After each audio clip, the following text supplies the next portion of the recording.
All right, admitting everyone.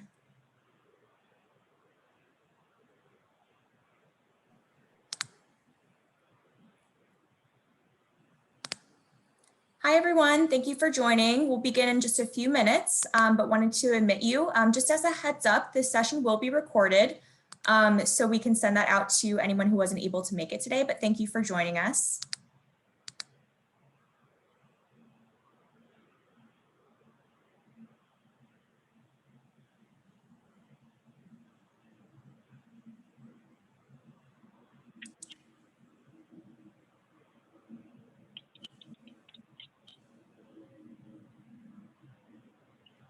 Okay, so I've disabled the waiting room, so anyone who jumps in can feel free to ask any questions in the chat, but thank you so much for joining us today for Skills Lab in negotiation and salary negotiation. So today we're going to discuss the skill of negotiation as well as how you can apply that to your job search.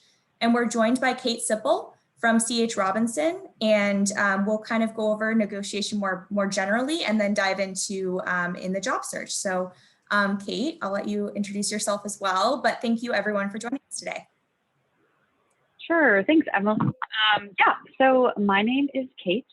I am a principal recruiter for a company called C.H. Robinson. We're headquartered out of Minneapolis, but I am in our Chicago office in Lincoln Park, so close to the Lincoln Park DePaul campus. I actually graduated from DePaul in 2007. I was a marketing major, so it's good to be back and you know, kind of helping out on this end. Again, I'm a full-time recruiter, and so this negotiations comes into play a lot of times with salary and compensation. I think Emily and Kaylin will go into that a little bit later, but we hire a lot for sales individuals. And so, you know, sales negotiation is a big part of the game too. And so I'm going to kind of high level go over what negotiation is, how you might see it in your day-to-day, and then pass it back to Emily to kind of go into a little more about salary. So Emily, if you want to go to slide 2, that would be great. Okay, so what is negotiation? I think first and foremost, understanding, you hear the word, you probably think you know what it is, but simply put, it's a discussion aimed at reaching an agreement, right? Which sounds really simple, but negotiations can get pretty complex. At C.H. Robinson, we have a negotiation class, and we sort of outline these 5 negotiation styles. So I kind of wanted to throw these out there for everyone to kind of think about. It's competing, right? I win and you lose. Not a very nice way to negotiate, but a way. Accommodating, right? I lose, you win. So you're kind of giving everything away. There's compromising, which I lose some, I win some, you win some, you lose some. That's probably the quote unquote best way to negotiate. Collaborating also is a very good way. I win, you win, if that's possible, right? A win-win on both parties. And then avoiding, right? I lose, you lose, nothing gets accomplished. So at C.H. Robinson, we really try to focus on the compromising and collaborating aspect of negotiation. Doesn't always work out that way, but those are a couple of the styles you can think about as you think about negotiations. So if you want to move to the next slide, Emily, that would be great.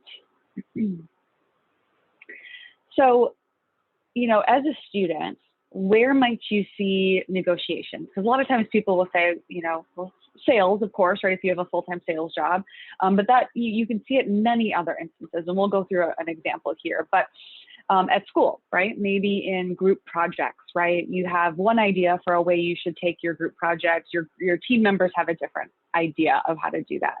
Well, you have to come to some sort of agreement on how you're going to move forward. So there's negotiation back and forth, right? In your job search, again, which I'll kind of skip for now because we'll go over that later, but you know, negotiating salary and benefits and the terms of your role. And then in your personal life, right? The example that I like to take is convincing your parents to pay for a study abroad experience, right? Some people don't really think about it, but you're negotiating with your parents for sure in that instance. And I'm going to take that example and go a little bit more in depth with it. So Emily, if you want to go to the next slide, this is kind of where I'll give the meat of the conversation here. So if we're taking that example of, you know, I'm trying to convince my parents to pay for my study abroad experience, right? So some things you want to keep in mind. be prepared. Make sure you have sort of make sure you're clear about what you really want to get out of this, right? What's your goal? Your goal is you want 100% of your study abroad to be paid for, let's just say. But maybe your parents want you to fund the experience, right? Maybe they want you to sort of learn that financial responsibility. So you got two sort of opposing sides. They have the money and you don't, let's just say, right? Yet. So they might have the upper hand here, right? So you kind of understand where you stand, where they stand, all that sort of stuff. Be realistic. I think that's always something to keep in mind when you're going through this in your preparation, right? Like, how much is this experience going to cost, first and foremost? Is it in line with other study abroad programs, or are you asking for the most expensive study abroad program there is out there, right? Kind of do your research there, and then understand the other party. So in this case, your parents, where are they coming from, right? Like I mentioned, do they want you to gain some financial responsibility and fund it for yourself, or they want you to fulfill your dream of studying abroad? Kind of where do they stand?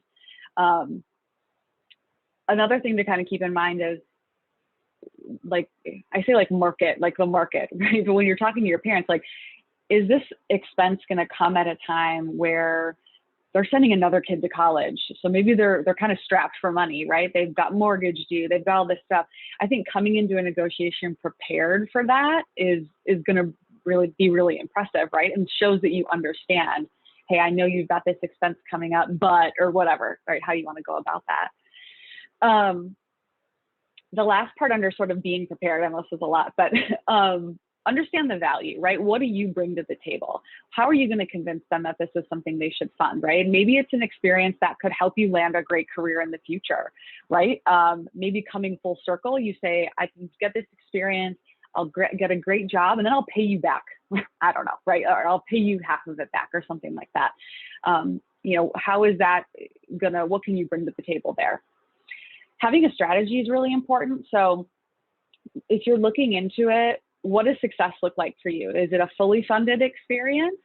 Or is it, hey, I want to at least get 50% of it funded?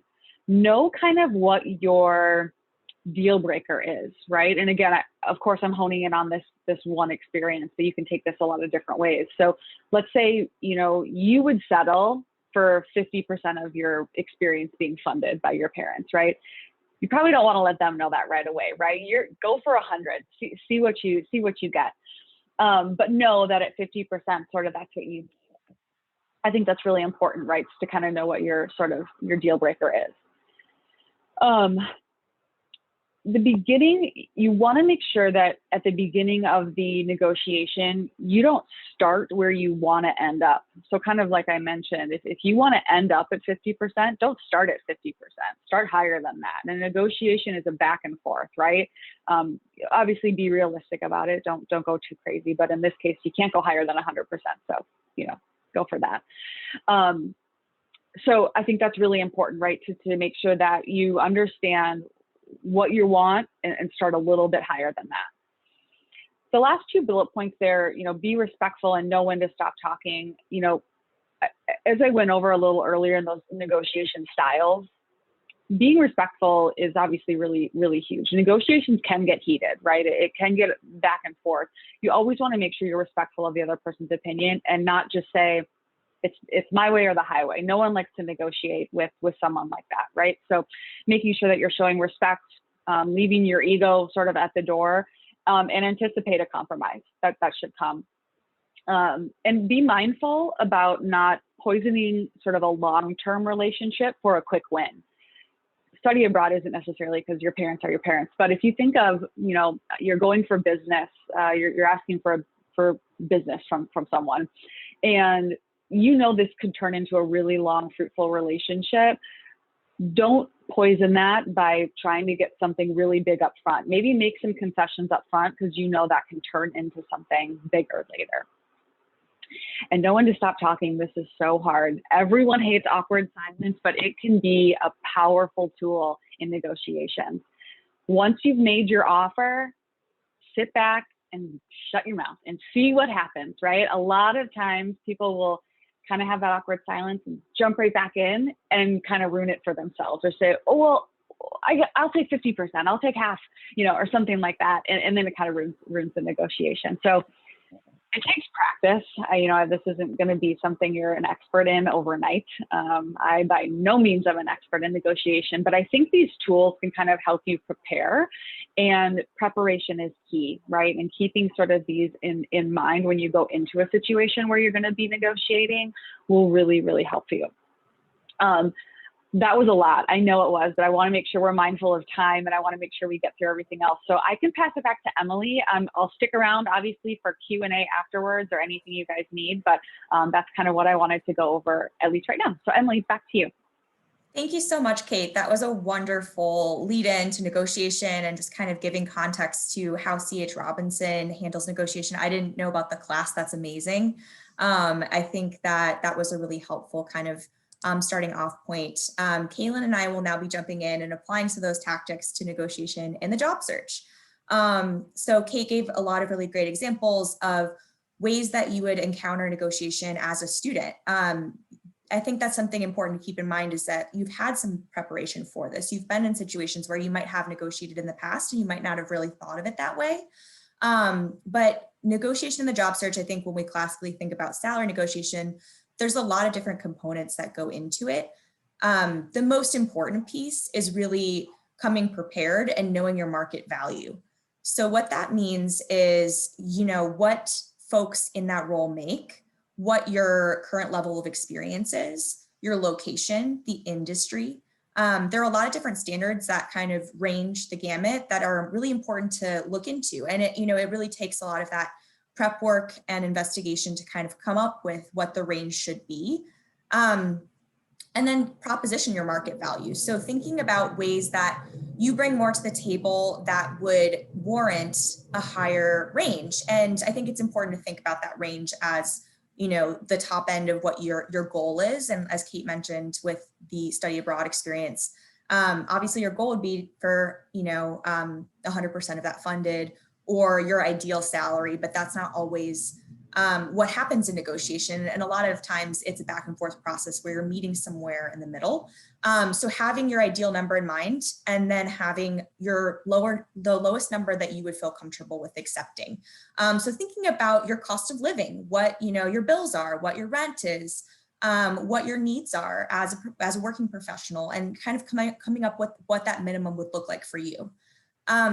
And most importantly, also you want to practice. So that's something that using the Career Center as a tool would be really beneficial, making an appointment to meet with a career advisor, going over some of those strategies, when to bring it up, and ending on a high note. So as Kate mentioned, there's different styles to negotiation, thinking about this as a collaborative style of thinking about what the employer would also gain from hiring you, and thinking about things from their shoes as well. And I think it's also important to think about the context of the situation. So obviously we're in a pandemic. Certain companies, they might be hit a little harder by the job market. So doing some research into that as well, I think would be really important in making sure you're prepared. So some of those resources for calculating your market value, we've listed a couple here. We do also have a resource that we'll share later on in the presentation. But some really great technical resources, and then also person-to-person resources. So recruiters can be a really great resource for kind of giving you an example of what the range should be for that position. But we also have professional associations by field. So SHRM within HR as an example. The Bureau of Labor Statistics posts ranges on salary. There's lots of different business publications like Forbes, the Wall Street Journal, Business Week, Fortune Magazine. Former and current employees are a great resource as well. So thinking about if you're doing a lot of those informational interviews, if there's someone you've been talking to for a bit and you feel comfortable broaching that subject, definitely really encourage that.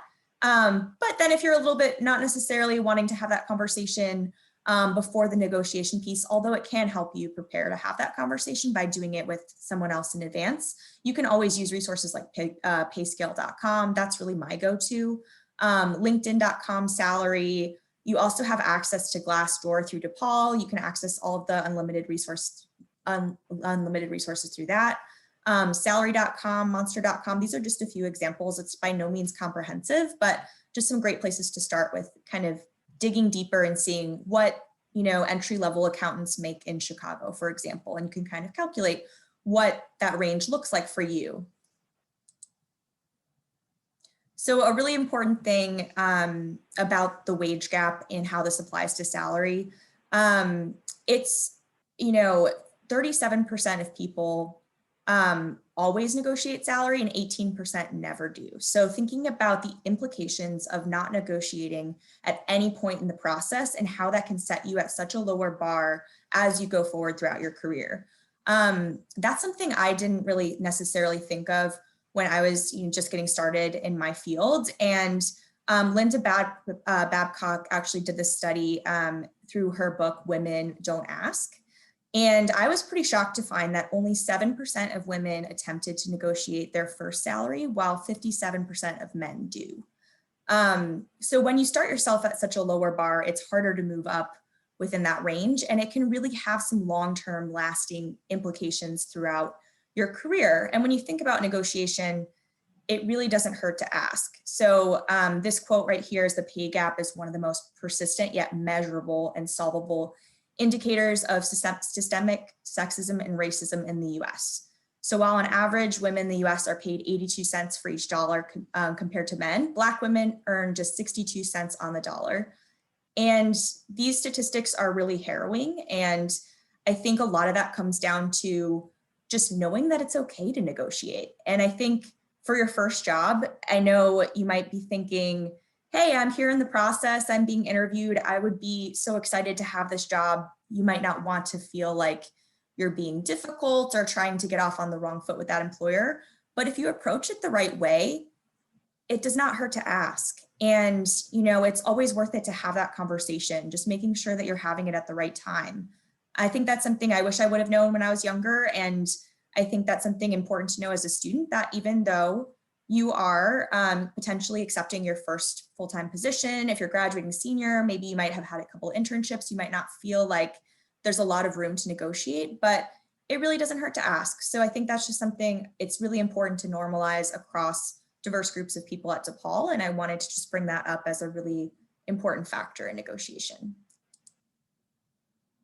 So now I'll pass it to my colleague, Kaylin. Hi, everybody. So I think that we've gotten a really good foundation to start thinking about how to negotiate, how to do some of that salary. But what a lot of people kind of start forgetting about is that negotiation comes in a lot of different facets, and that the biggest thing to think about is that you are already wanted kind of in that salary negotiation piece, that the recruiters have spent time and money and energy to bring you through the recruitment process and being able to do all of those interviews. So they want you to say yes. So they're going to be able to be willing to put in a little bit more extra time to be able to negotiate with you and get you where you are kind of wanting to go. So it makes it so that that window between when you are offered the job and formally agreeing to take it is a really powerful time, because then they don't want to waste all of that time that they've done it. So you kind of can step into kind of your power a little bit more to be able to say, hey, I really would like X amount by that time. The other piece is that, as Emily had said, having that goal in mind so that you know where you want to end up, as well as that walk away point, is really important to be able to navigate some of these conversations. So as this kind of example goes through, I'm really excited about the position. Stating that you are excited about the position is really important, because if you just walked in and said, I need this money, they're going to be like, well, do you even care about us? Like, we like you, but do you like us? So show that appreciation, like show them that you are excited about that. And then it kind of goes through to be able to lay out kind of the explanation of why you're thinking about it. So I know that I bring a lot of value to the table based on the experience that I'm bringing. I was wondering if we could explore a slightly higher salary starting at $60,000. and then being able to kind of provide the research backing it. So as Emily said, doing your research ahead of time, knowing where it comes in, knowing kind of the explanation why you would need that little extra salary.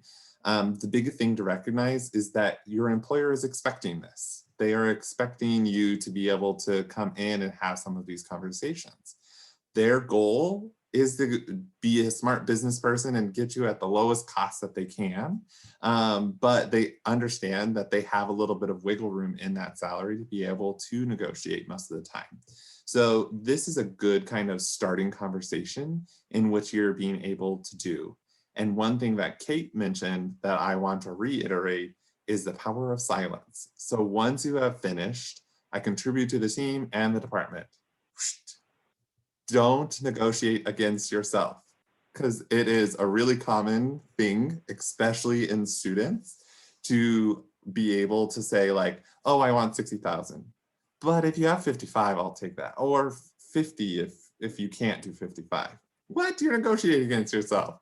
So it's be quiet, silence is your friend, because remember, you're uncomfortable, they're also uncomfortable, so it's going to promote them to talk as well. Okay, so we have a resource on this, if we want to go to the next slide. This is a resource on some of the powers of negotiation. It kind of goes through a lot of those steps for you. I've put a link in the chat that will take you directly to this so that you're able to kind of see it a little bit more. But it kind of goes through all of those basic steps in what you need when you're kind of starting this negotiation process. And then if we go to the next slide, another really powerful thing to think about is salary is not the only thing that you can negotiate. That the offer is way bigger than just a piece of your salary. Salary is really important and great because, hey, money in my bank account is super important. But there are other things that can be able to provide value to you as well. So the way to think about this is saying, okay, what is the value that I need for my salary, for health insurance, for vacation, for all of those kind of different pieces to the puzzle that come into play? What do I need in order to be able to meet all of those different things? Then you can start negotiating kind of based off of that. Salary is one that most people will negotiate from, but there's going to be certain employers that you run into that are like, I'm sorry, I can't negotiate. Like, this is the maximum budget that we have.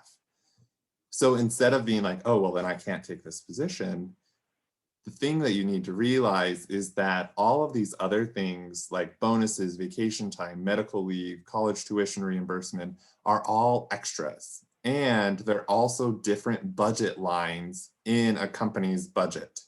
So that means that even though they only have a certain amount of money that they can pay in terms of a salary, there's other budget lines where they could pull money from.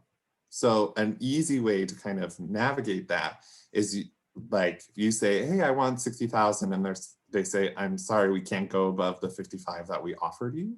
You say, okay, I completely understand. So is there a way that we can think about some different ways in which maybe we could meet somewhere in that middle where we could get closer to that 60,000 mark? Maybe including like a vacation day. I know typically a vacation day would cost this much money.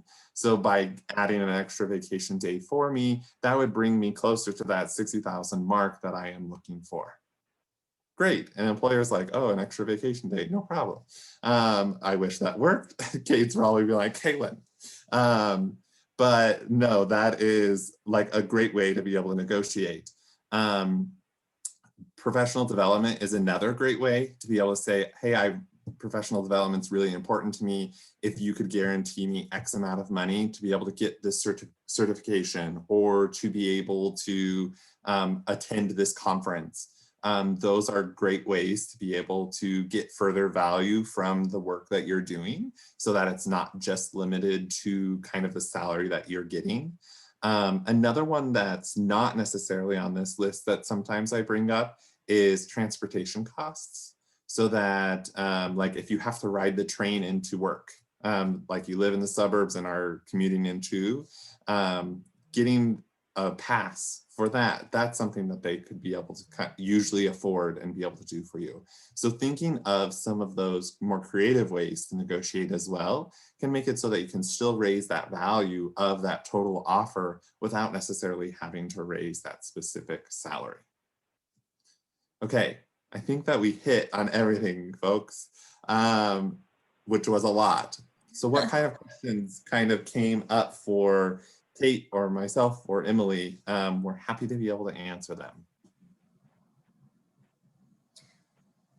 And feel free to unmute yourself if you'd like to ask the question live, or you could always put the question in the chat if you feel more comfortable.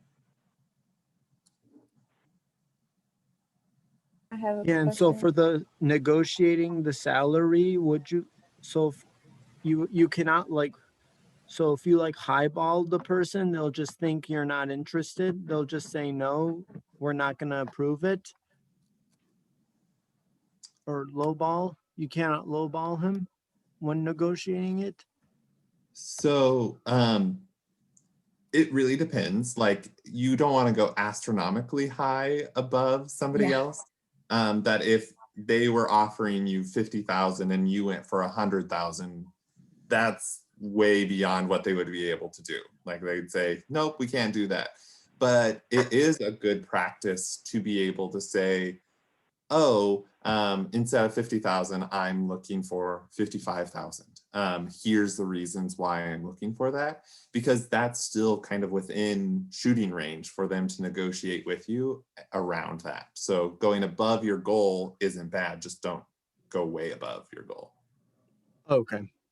Yeah, and I think a lot of that too depends on the range in your market value, as we mentioned. So if you bring considerable experience for the role, that might set you apart from other candidates. Let's say, for example, if you're an accountant and you have your CPA, credentials like that can definitely give you a little bit more negotiating power.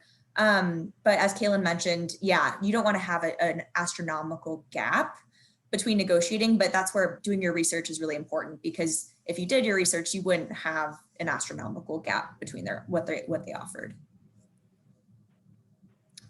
And something that I would probably like throw in on top of that is if you've done your research and your research is showing that the actual value of the position is way higher than what they are offering, having that conversation with them and them saying, oh, well, we can't do that, we have to be at this lower level, then that might be a red flag for you to know that maybe this isn't a good place for you to work. Like you need to be paid your market value and have the confidence to be able to say, okay, well, I got an offer once, I can probably do it again, and be able, because oftentimes that first salary, a lot of people jump on and say, oh, this is the only offer I'm going to get. Maybe not. You're a good candidate. You have good skills. You're probably going to get more than that, just that offer. We just had a great question come into the chat about applicant tracking systems. And I know a lot of times companies will make you put in your salary, your desired salary. If you can, Ken mentioned a great example. If you can include a range, that's great. But I also wanted to give another workaround to that. If they don't let you include a range, you can always just put 999 or 000 and just kind of put a default number. If you're able to type in text, you could, write negotiable. So it really depends on the system, but you want to avoid locking yourself into a number before you're even at that final end of the interview process. And it looks like we have another question about freelancing. Do you think it's a good idea to lowball yourself at your prices and then increase as time goes on, or to keep a steady rate? So just kind of thinking about freelance work and entrepreneurial work. I think that's like an entirely different presentation as well. Like we could talk about that, like with the Center for Entrepreneurship. I think that would be great. But I mean, I think it depends on where your brand is at. It depends on building your business and what you feel comfortable with. I think it's important to think about different strategies and getting your work out there. So it might not necessarily be what you're aiming to be paid in the long run, but it depends on if you're at the initial launching phases. You might need to be publicizing your work more. But at that same time, make sure that you are owning like your work, because there is a really bad habit, especially in freelance work, where people are like, oh, well, my work isn't as good as, and that's not true most of the time, that if you are bringing quality work, you should be paid for that quality work. So it's that fine balance between, okay, maybe I want to be like a hair below market value in order to pull in more interest or more value into my brand so that I'm able to build that awareness and then raise your prices slowly over time. Sure, that makes sense.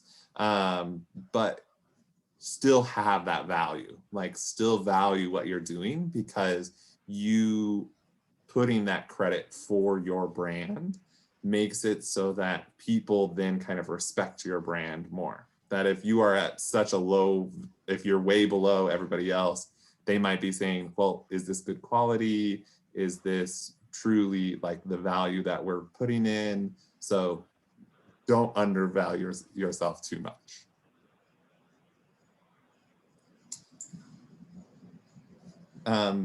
So we got a question around, does this apply to government work? Yes, most definitely. Government still has that negotiation power within it. Certain like government or higher education positions might have a little bit more firm salary in which they can't wiggle as much within that. They still can wiggle, but they also still are able to negotiate some of those other benefits that you can get. Yeah, and for government, I highly recommend tapping into the ENPG career community as well. They have a lot of resources around applying to government jobs, but typically on usajobs.gov, you'll see ranges posted, and those are a little bit more kind of set. So that's something to be mindful of, and just also another thing to keep in mind as you're doing your research in that position. Wow, 30 minutes really flies by. I wanted to just kind of open the floor to if anyone has questions for Kate as well about the recruiter perspective of this, and any other lingering questions. But just as a reminder, we will be sending the recording out. Akin put a great reminder in the chat about scheduling an appointment to meet with a career advisor. I also wanted to do a quick plug for our LinkedIn group. It's a really helpful resource. We're always posting job opportunities, internship opportunities. Definitely really recommend joining that. I'm going to put that in the chat as well. Kate, did you have any last minute words of wisdom for everybody around negotiation before we wrap up?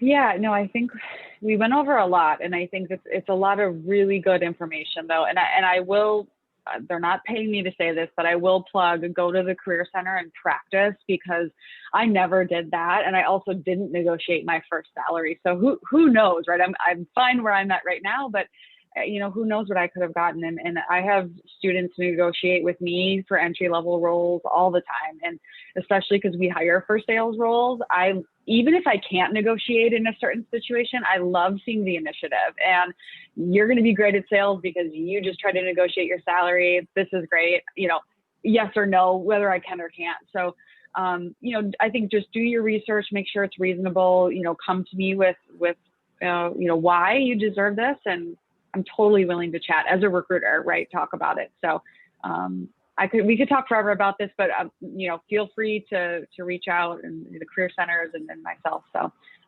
yeah, good luck to everyone. One last plug that I'll throw in there for meeting with a career advisor, whether myself or Akin or one of our other wonderful career advisors, is there's a lot of questions that we didn't answer today around kind of that salary negotiation. One of the big ones that I would suggest talking to your career advisor or career ambassador about is, when should I not negotiate? when should I not negotiate a salary? That's a really good question, and you could probably do a whole nother presentation on it. So by all means, come see us. We would love to talk through that with you. It's one of my favorite parts of the job is when people have gotten their offer and are super excited and want to negotiate it. So come talk to us.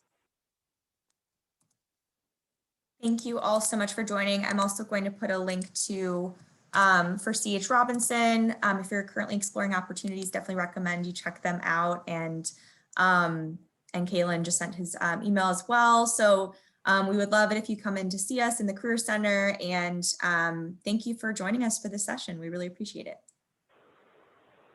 Thanks, everyone. Thank you. Thank you very much. Bye, thank you. Bye. Thank you. You'll send it to us via the email or? Yes, I'm going to upload it to YouTube first thing tomorrow morning. Okay, will it be sent to our emails? Yes, whatever emails associated with your handshake. Okay, thank you. Thank you. Bye. Bye.